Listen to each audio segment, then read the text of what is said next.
Welcome to प्रखर academy. आपका स्वागत है आपके चैनल प्रखर एकेडमी पर। हमारी शुरुआत एज यूजुअल होनी है मोटिवेशनल थॉट के साथ। आज का थॉट क्या है? आज का थॉट है don't stress, do your best and forget the rest. देखिए, ये मंत्रा है, अगर आप इसको फॉलो करेंगे तो आप कामयाब पक्का हो जाएंगे और अवसाद का, डिप्रेशन का कोई मतलब ही पैदा नहीं होता। आप क्या कर सकते हैं? आपके हाथ में सिर्फ मेहनत करना है। एक स्मार्ट वर्क आप कर सकते हैं। कम समय में ज़्यादा से ज़्यादा चीज़ों को आप पढ़ें, रिवाइज करें, रेगुलर रिवाइज करें और अपने काम पर डटे रहें। तो ये मंत्र आपसे ये कहता है कि अगर आप कोशिश करते रहे, बाद में रिजल्ट क्या होता है इससे फ़र्क नहीं पड़ता। जैसे कि गीता कहती है कि कर्म करो लेकिन फल की इच्छा मत करो, तो आपको स्ट्रेस बट ऑब्वियसली नहीं होगा। तो please don't stress, do your best and forget the rest. चलिए इसी के साथ हम बढ़ते हैं आज के क्वेश्चन पर। किस संगठन ने मिसाइल सिस्टम के उत्पादन में निजी क्षेत्र को भागीदार बनाने की अनुमति दी है? तो ये कौन है? ये है डीआरडीओ। इसके बारे में आप लोगों को पता होगा। डीआरडीओ क्या है? ये है आपका एक defence research and development organisation है। भारत की जो मिलिट्री रिक्वायरमेंट्स हैं उन्हें फुलफिल करता है। ये स्वदेश तकनीक का इस्तेमाल करते हुए भारत के हितों की रक्षा करता है। इसका हेडक्वार्टर कहाँ है? न्यू दिल्ली में। इसके हेड हैं सतीश रेड्डी। एस्टेब्लिश कब हुआ? 1958 में। तो ये कुछ थोड़ी बहुत बातें हैं किसके बारे में? ये बात है डीआरडीओ के बारे में। बेसिकली ये भारतीय थल सेना और रक्षा विज्ञान संस्थान का एक तरह का टेक्निकल डिपार्टमेंट है। ये आपको बात समझ में आती होगी। अच्छा, शुरुआत में क्या हुआ है? 10 प्रतिष्ठानों से मिलकर इसका निर्माण किया गया। आज की डेट में इसकी जो लैबोरेटरीज़ हैं यानी जो प्रयोगशालाएं हैं वो तकरीबन 51 हैं, यानी 51 प्रयोगशालाएं हैं जो काम कर रही हैं डीआरडीओ के लिए। ये बात आपको क्लियर हो गई होगी। अब मैं इसका मोटो और बता देना चाहता हूँ। इसका मोटो क्या है? इसका मोटो है strength origin is in science, यानी जो ताकत है वो कहाँ पर है? वो विज्ञान में है, यानी उसके विज्ञान के मूल में ताकत है और उसी ताकत का इस्तेमाल करते हुए हम लोग क्या कर रहे हैं? देश के मिसाइल सिस्टम के उत्पादन में डीआरडीओ भागीदारी कर रहा है। अगला आता है इसके बाद, फोर्ब्स द्वारा जारी नई सूची में सबसे धनी व्यक्ति। ये क्वेश्चन 3 दिन से मेरे पास बना हुआ है, लेकिन समय की कमी के कारण मैं नहीं पोस्ट कर पाया। चलिए अभी देखिए इसको। फोर्ब्स द्वारा जारी नई सूची में सबसे धनी व्यक्ति कौन है? ये अमेजॉन के संस्थापक जेफ बेजोस हैं, जिन्हें आप जानते होंगे। अभी ये सुर्खियों में थे एक डिवोर्स को लेकर। और चलिए अभी के न्यूज़ पर बात करते हैं। लगातार चौथी बार ये दुनिया के सबसे धनी व्यक्ति बने हैं। इनकी जो टोटल वैल्यू है वो कितनी है? 177 अरब डॉलर है। पिछले साल उनके शेयर की कीमतों में 64,000 की वृद्धि हुई, 64,000 की ग्रोथ हुई, जिसके कारण वो पहले पायदान पर बने रहने में सक्षम रहे। ये बात आपको समझ आ रही होगी, आपने पढ़ भी लिया होगा इसको। अब थोड़ा सा डिटेल में इसके बारे में बात करते हैं, क्योंकि काफ़ी बड़ी इसमें उपलब्धि है। ये कहा जा रहा है कि लगातार अरबपतियों की सूची लंबी होती जा रही है। चलिए थोड़ा सा एक नज़र उसके ऊपर डालते हैं। पहले जेफ बेजोस को देख लेते हैं। ये आपके जेफ बेजोस हैं जो अमेजॉन के संस्थापक हैं। तो मैंने इनकी संपत्ति बताई आपको, 177 अरब डॉलर की बात है, और ये आपको क्लियर हो गया होगा। इसके बाद सेकंड नंबर पर, यानी जो फर्स्ट रनर अप रहे हैं वो कौन है आपके? वो हैं एलन मस्क। एलन मस्क ने काफ़ी तेज़ी से ग्रोथ की है। अगर हम लास्ट ईयर की ही बात करें तो वो इस सूची में, यानी फोर्ब्स लिस्ट में 31st रैंक पर थे।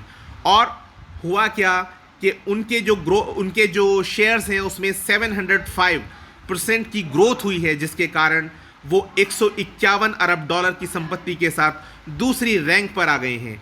तो आप समझ सकते हैं वो कितनी तेज़ी के साथ ग्रोथ कर रहे हैं। लास्ट ईयर उनका जो संपत्ति था, यानी जो टोटल वैल्यू था उनका, वो 24.6 अरब डॉलर थी, जो बढ़कर के अब 151 अरब डॉलर हो गई है। तो बहुत अच्छा परफॉर्म कर रहे हैं। स्पेस एक्स के मालिक हैं, आप टेस्ला के मालिक हैं, ठीक है। अब एक बात मैं आपको बता देना चाहता हूं कि जो टॉप रहे हैं अरबपति, उसमें यूएस यानी अमेरिका से 724 हैं, चाइना से 698 698, इंडिया से 140 हैं। इसी के साथ भारत तीसरे स्थान पर आ गया है विश्व में अरबपतियों की सूची में। अब जरा शॉर्ट लिस्ट कर देते हैं, कुछ जो मेन नाम हैं उनको आप याद कर सकते हैं, नोट डाउन कर लें। नंबर 3 पर बर्नार्ड अर्नोल्ट हैं एंड फैमिली, जिन्होंने कि 3rd रैंक पर अपना स्थान सिक्योर किया।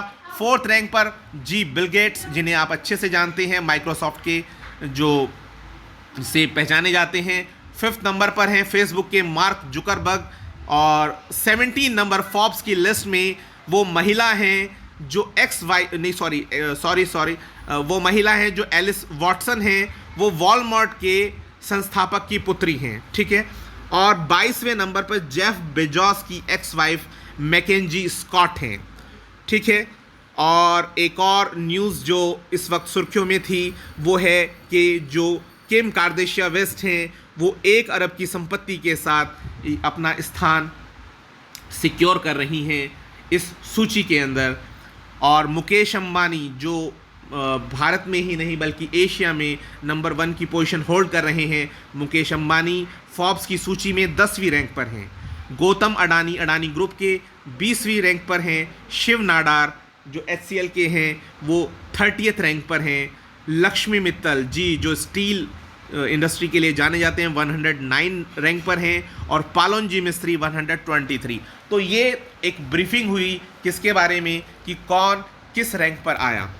आगे बढ़ते हैं। 6 अप्रैल 2021 को भारत में प्रतिस्पर्धी और सतत रसायन विनिर्माण के उत्कृष्ट और नवाचार पर आयोजन राष्ट्रीय संवाद किसके द्वारा किया गया? तो ये संवाद किया गया यूनिडो के द्वारा। यूनिडो क्या है? United Nation industrial development organisation. इसका हेडक्वार्टर कहाँ है? इसका हेडक्वार्टर है वियतनाम में।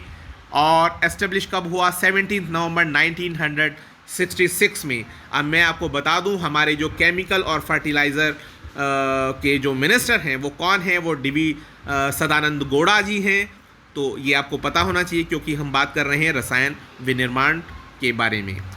अगला प्रश्न आता है Manohar Parrikar, brilliant mind simple life, ये किस लेखक की किताब है? तो ये चर्चा में है। ये नितिन गोखले की बुक है जिसमें उन्होंने बताया है मनोहर पर्रिकर जी के जीवन चरित्र के बारे में, कैसे उन्होंने अपना मार्ग प्रारंभ किया और कैसे वो मुख्यमंत्री बने, कैसे वो रक्षा मंत्री बने, उस सब के बारे में।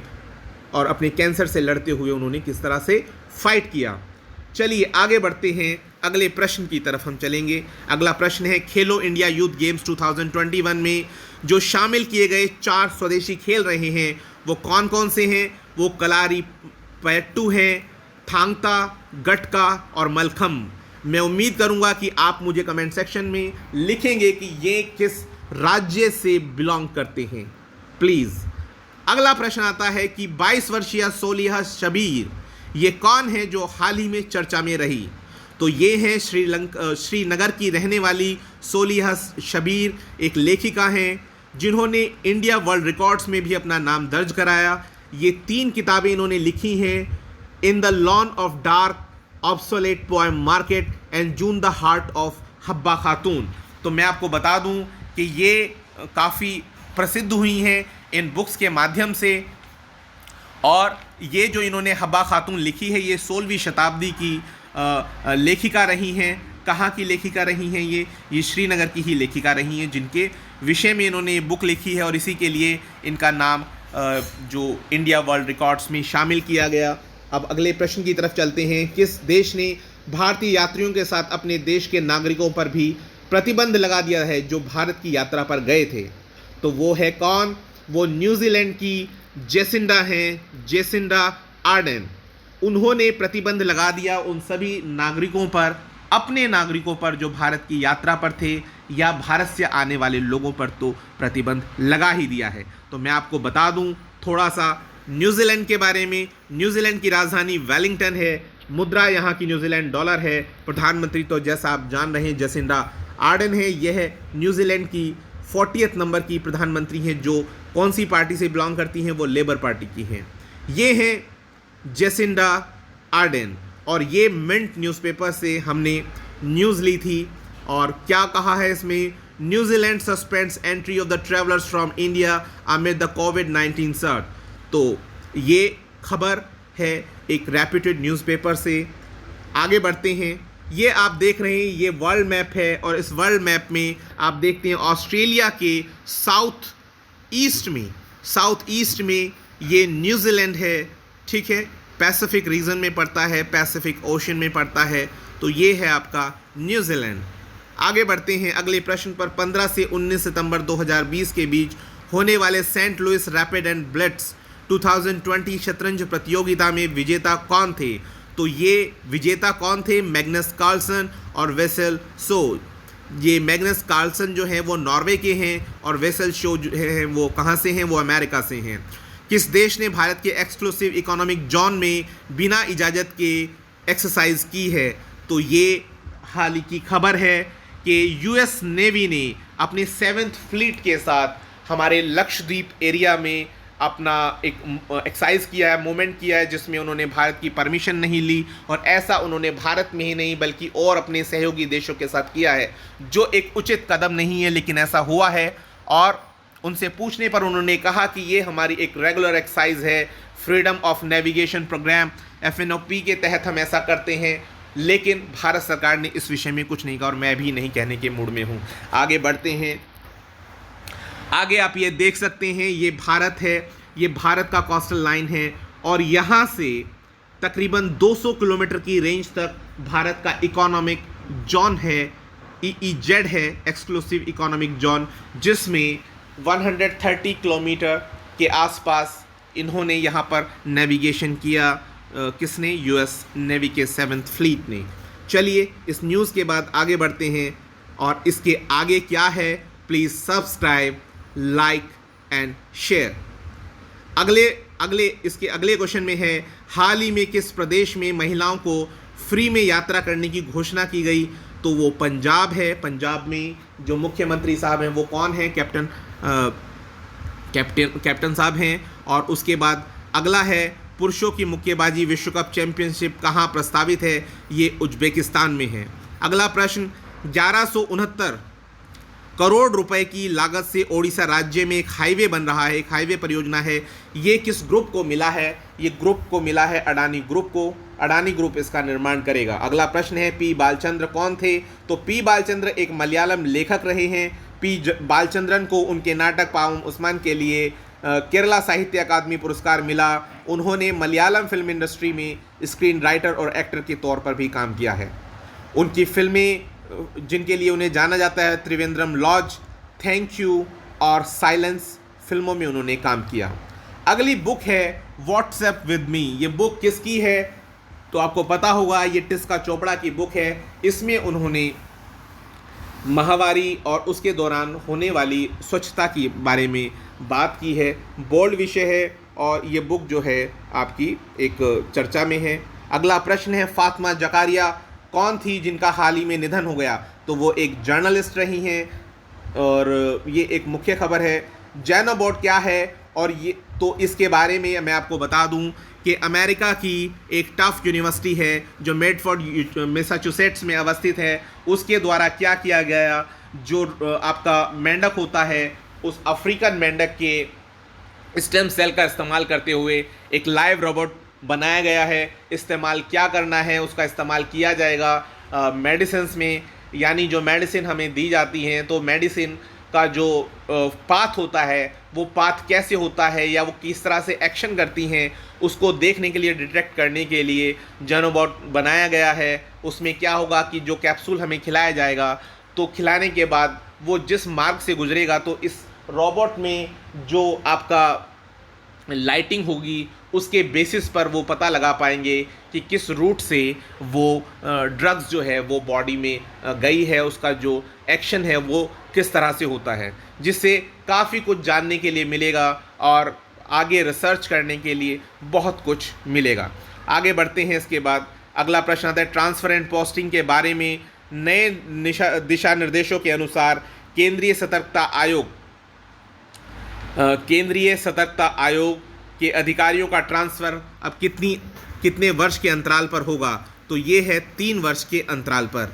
अगला प्रश्न, नहीं है। Thanks for watching this video, have a good night. और साथ ही आपसे request, if you like the content then please subscribe it and share it with your near dear. It would be useful for them. Thanks a lot for watching this video. Have a good night.